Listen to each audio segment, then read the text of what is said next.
You can spot me in the city, build a lobby with a sawed-off shotty screaming, drop it, this a robbery.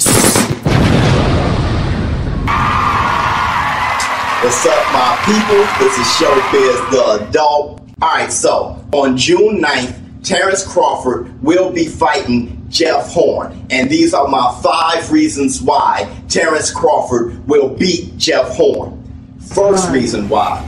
Terence Crawford has a very high boxing IQ. At the end of the day, it is a fight. So Terence Crawford, he knows when to box, when to demoralize you boxing, and he also knows when to take your heart away, take your best shot and shake it off like you didn't even throw a punch. And he gives his best shots. He is a predator. He's out there to finish you off. So I always said that's a high boxing IQ to be able to know when to box and when to fight. Kind of like Tommy Hearns, especially Sugar Ray Robinson. But let's break down Evander Holyfield. Evander Holyfield was fighting these bigger guys. Evander Holyfield wasn't just slugging, he was also boxing. So he'd get in there, mix it up, make you swing, and then bounce back and counter you. Kind of how he did Mike Tyson. So Terence Crawford is very good for that. And I say he has a boxing IQ, a very high one when he demonstrates that.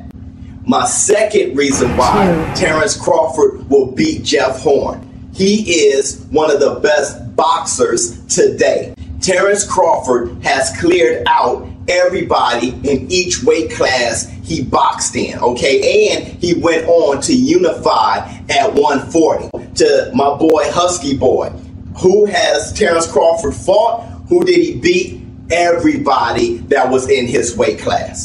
My third reason why Terence Crawford beats Jeff Horn. He's a switch hitter. That is extremely important. He can box orthodox and he can box southpaw. And you don't know when he's going to switch. When you're a switch hitter, it's kind of hard to game plan against that. And that is going to be a huge heel decline for Jeff Horn come June 9th.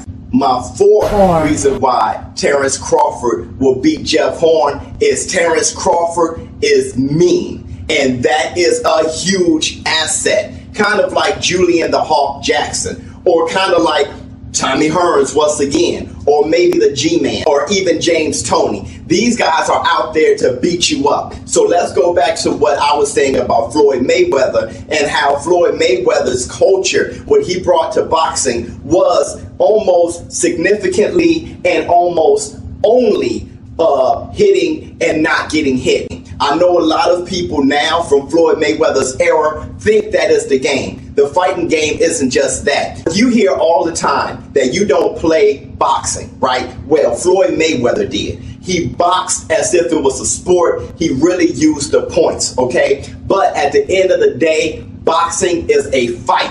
And traditionally, you're in the ring to finish somebody off. And that is Terence Crawford. When you're in the ring, being a hunter, being a predator, and you have a mean streak, that's a huge upside. For example, Tommy Hearns against Roberto Duran. Tommy Hearns could have easily no-mossed Roberto Duran the way Sugar Ray Leonard did.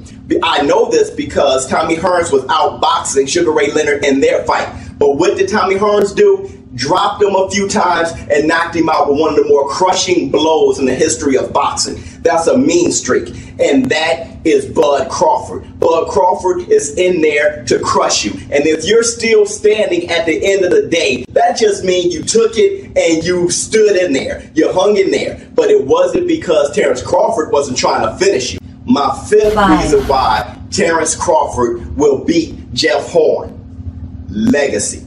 You can see it in how he trains. You can see it the way he approaches a fight. And you can see it the way he has approached his career. And when you have that type of mentality, when you're trying to be, a legend in the game and one of the all-time greats, that gives you a psychological edge over your opponent. Case in point, Keith Thurman. there was an interview with Keith Thurman where Keith Thurman said, hey, I'm going to do my best, and if I end up at number 2 in the world, then, hey, I'm number 2 in the world. If you approach the game like that, then you're going to have a psychological disadvantage against a guy like Errol Spence or against a guy like Terence Crawford, who's trying to be one of the greats of all time. So when you have Terence Crawford, who is, you know, he has tunnel vision on his legacy and trying to be one of the greatest, and he knows already how much he's accomplished, and he's not even halfway done yet, and he sees his abilities, and sometimes he's ranked number 1 pound for pound, sometimes he's ranked number 2. The guy psychologically is approaching this Jeff Horn fight as just another building block in building this house of greatness, this legacy. So when you have that type of mentality, you will have a psychological advantage over your opponent, and I believe that Terence Crawford will have that psychological advantage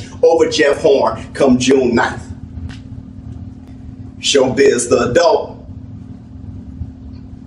I'm out. Spot me in the city, build a lobby with a sawed-off shotty, screaming, drop it, it's a robbery.